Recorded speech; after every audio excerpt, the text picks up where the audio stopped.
The Liberals wanted to speech police a U.S. Congresswoman who is critical of them.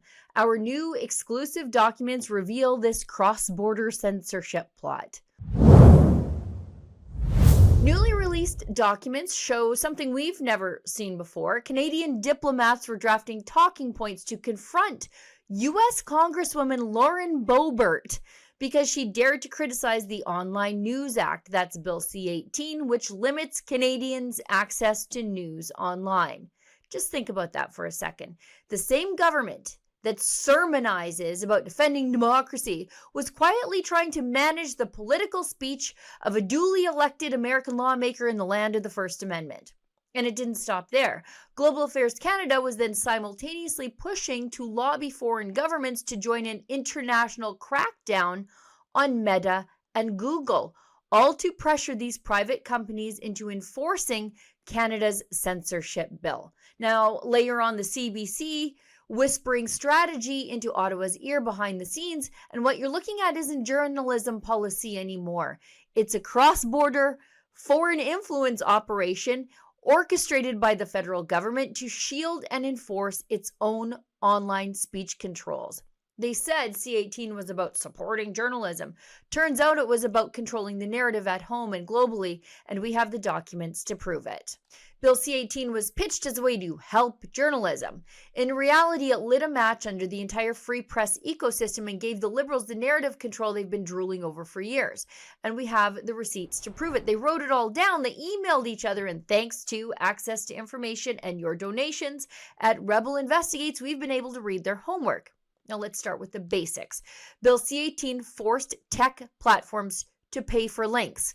Not content, but links shared by Canadians on their social media platforms. It's the digital equivalent of demanding royalties every time somebody points at the newspaper box. Even a Liberal MP admitted this would bias the information environment away from credible sources. They knew it was insane, but maybe that was the whole plan. C-18 created government-approved news outlets designated by bureaucrats who decided who counts as real media and who doesn't. It wasn't subtle. Rebel News, you can't find us on Facebook. Dozens of independents gone from Instagram. Meanwhile, the legacy press, already drowning in subsidies, got special treatment and handouts. It was a bailout wrapped in a censorship tool and sold as a fairness bill. Meta warned them for a year, if you pass this bill, we will stop showing Canadian news. And the Liberals passed it. Meta followed through. Canadians lost access to news during record wildfires. And still the government acted shocked. Shocked, I tells ya. Now this ATIP that we have proves they were planning to spin the media lines in advance by strategizing how they'd punish Meta by pulling federal ads and then debating how to frame it for the public. Page 6 of these documents is bureaucrats literally polishing the PR excuses. When Bill C-18 blew up in their faces, did the Liberals regroup, rethink, listen? Of course not. They went global. Page 9 shows the government preparing messages for Melanie Joly so she could lobby foreign governments to gang up on Meta and Google on Canada's behalf. It was foreign influence. They wanted an international coalition to punish platforms until they complied with Trudeau's censorship demands, a global pressure campaign using Canada's diplomatic corps to force foreign companies to bend the knee to the Liberals' censorship regime. They turned Global Affairs Canada into the Ministry of Internet Punishment International. Page 18 shows our embassy in Washington preparing talking points so they could call Congresswoman Lauren Boebert and try to, quote, correct the record after she rightly criticized C-18 for censoring wildfire news. Canada's diplomats were calling American lawmakers to manage political speech abroad. Totally normal, nothing authoritarian about that at all. Then there's page 20, where the CBC, the state broadcaster, emails the federal government with a draft letter they plan to send to Meta arguing that CBC should be exempt from the news ban.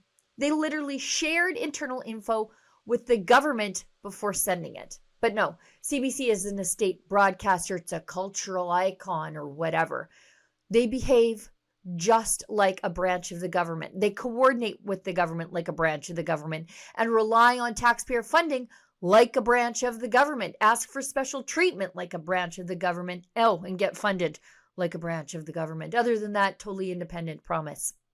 On page 3 and 4, you see Zoomer Media practically waving their arms, yelling, "You are going to kill our traffic and force us to lay off journalists." Zoomer begged for clarity. They begged for a plan B. They begged for the government to stop nuking their business model. And the government response? More spin lines, more talking points, more pressure campaigns. They didn't care about journalism. They cared about winning and picking and choosing who got to win along with them. Now look at the pattern here. Punishing companies for not complying, recruiting foreign governments to help, interfering in U.S. political speech, coordinating messaging with the CBC, totally not propaganda at all, crafting PR lines for blocking ads, ignoring concerns from independent media, choosing which outlets qualify as real media, and blocking the platforms Canadians rely on for news in a crisis. It's something you would expect to see out of China or North Korea and not Canada, but here we are. This isn't fairness, this isn't democracy, and it's certainly not helping journalists. Journalists' reach was throttled as a result of this. This is the anatomy of censorship. Bureaucratic, sanitized, polite censorship. Not with clubs, but with big tech, but censorship all the same. And the best part, I guess, is they put the whole conspiracy in writing. They thought Canadians would never see it, but here we are. For Rebel News, I'm Sheila Gunn Reid. To sign our petition against the Liberals' ongoing efforts to control what Canadians can see and say online, and I guess control what the rest of the world now we know can see and say online, please go to stopthecensorship.ca.